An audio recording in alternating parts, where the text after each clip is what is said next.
Hello नमस्कार, कैसे हैं आप सब। आई होप सारे लोग अच्छे होंगे और अपने पढ़ाई में पूरी तरीके से व्यस्त होंगे। तो मैं लाया हूँ टॉप 10 बहुत ही इम्पोर्टेंट प्रीवियस ईयर एग्ज़ाम में जो पूछा गया क्वेश्चन है उसको। तो आइए स्टार्ट करते हैं वीडियो को बिना देर किए हुए। देखिए, बोला गया भारतीय संविधान की 7वीं अनुसूची में कि संघ सूची, ठीक है, संघ सूची के अंतर्गत कौन सा नहीं आता है। तो ऑप्शन आपके पास 4 दिया हुआ है, आपको बताना है क्या होगा। अगर आप वीडियो अच्छा लगे तो एक बार लाइक करिएगा और चैनल पर नए हैं तो सब्सक्राइब ज़रूर करिएगा। तो इसका राइट आंसर हो जाएगा ऑप्शन नंबर 1, नशीली शराब। ये संघ सूची के अंतर्गत नहीं आता है। आगे बढ़ते हैं अगले सवाल की तरफ। देखिए, आंसर राइट आंसर था अगला चलिए आपको बताना है, भारत में दहेज प्रतिषेध अधिनियम ड्रॉरी प्रोहिबिशन एक्ट किस वर्ष पारित हुआ था। 4 ऑप्शन दिया गया है आपको। तो इसका राइट आंसर हो जाएगा ऑप्शन नंबर सी, 1961। 1961 इसका राइट आंसर हो जाएगा। आपको लास्ट में कमेंट करके बताना है कि आपका स्कोर कितना आया। आगे बढ़ते हैं, चलिए। तो 2011 की जनगणना के अनुसार 2001 से 2011 तक की जनसंख्या का वार्षिक वृद्धि दर क्या था। तो इसको आपको बताना है। तो ऑप्शन नंबर हो जाएगा बी इज़ करेक्ट, 1.64% ये था वृद्धि दर। आई होप आपको वीडियो अच्छा लग रहा होगा। तो आगे बढ़ते हैं अगले सवाल की तरफ। ये मोस्ट इम्पॉर्टेंट, धुसका किस राज्य का सबसे लोकप्रिय खाद्य पदार्थ है। देखिए, आप किसी भी एग्ज़ाम की तैयारी करते हैं तो जीके जीएस उसमें अगर आप पूछा जाता है तो ये सारे सवाल इम्पोर्टेंट है।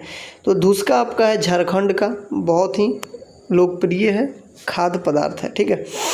आगे बढ़ते हैं अगले सवाल की तरफ। चलिए, अगले सवाल की तरफ हम लोग देखेंगे।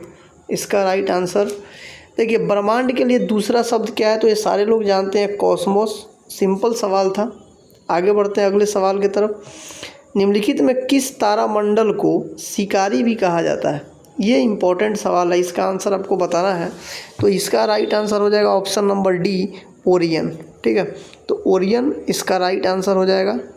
ओरियन देखिए एक विख्यात तारामंडल है जिसे हम सर्दियों में मध्य रात्रि में देख सकते हैं, ठीक है। यह आकाश में भव्य तारामंडलों में गिना जाता है। इसमें 7 अथवा 8 चमकीले तारे होते हैं। आई होप ये आपको समझ में आ गया होगा। आगे बढ़ते हैं। निम्नलिखित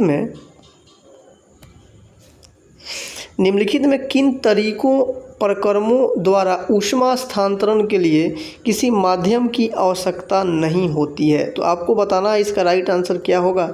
तो ऑप्शन नंबर डी हो जाएगा विकिरण, ठीक है। तो विकिरण में आप जानते हैं कि सूर्य का जो प्रकाश हम लोग तक पहुंचता है वो विकिरण के द्वारा ही पहुंचता है, ठीक है। तो चलिए, देखिए, विकिरण ऊर्जा जो किसी स्रोत से आती है और प्रकाश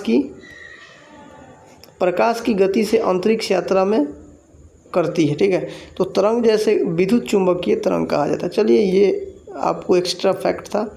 अगला, तो देखिए, निम्नलिखित में कौन सा एक बहिर्जनिक बल है। तो ये इसका आंसर आपको कमेंट करना है। हालांकि आंसर आप लोगों को दिखाई दे रहा होगा, पवन इसका राइट आंसर हो जाएगा। आगे बढ़ते हैं। चलिए, अगला सवाल आपके स्क्रीन पे रहा। ये निम्नलिखित में कौन सा पौधों में प्रजनन का अलैंगिक रूप नहीं है। तो इसका राइट आंसर हो जाएगा, आप जानते हैं, परागण, ठीक है। आगे बढ़ते हैं अगले सवाल की तरफ। अहमदाबाद में सूती मिल कब स्थापित हुआ था, ठीक है। तो अहमदाबाद में 1861, right answer option number B. अब आपको बताना है कमेंट करके कि सबसे पहले सूती कपड़ा मिल कहाँ लगा था। मुंबई में, ठीक है, जो बम्बई नाम था। तो आपको बताना है, वो डेट बता दीजिएगा, कमेंट बॉक्स में छापिए ज़रा सा वो डेट कि कब लगा था सबसे पहला कारखाना। आगे बढ़ते हैं। चलिए, कुतुबुद्दीन ऐबक जानते हैं, गुलाम वंश का स्थापना किया था इन्होंने 1206 से 1210, राइट आंसर हो जाएगा। ये आप सब लोग जानते हैं, भारत की पहली महिला मुस्लिम शासक कौन थी। तो रजिया सुल्तान थी। अगला, रजिया सुल्तान को दिल्ली सल्तनत के सिंहासन से किस वर्ष हटाया गया था? तो 1240 हो जाएगा राइट आंसर।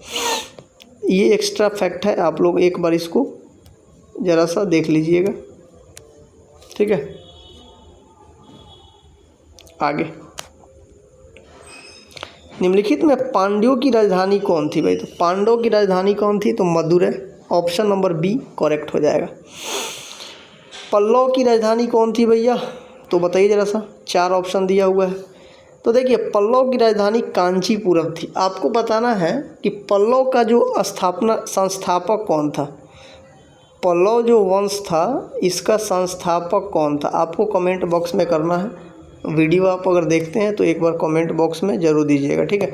ये एक्स्ट्रा फैक्ट है, आपको देख सकते हैं आप लोग। बस बहुत कम समय में मेरी कोशिश रहती है कि आपको अच्छा से अच्छा तैयारी कराएं। तो बस आज की वीडियो में बस इतना ही, छोटा सा वीडियो है। ज़रूर वीडियो अच्छा लगे तो एक बार लाइक ठोकिएगा और सब्सक्राइब कर लीजिएगा और दोस्तों तक शेयर करिएगा, ठीक है।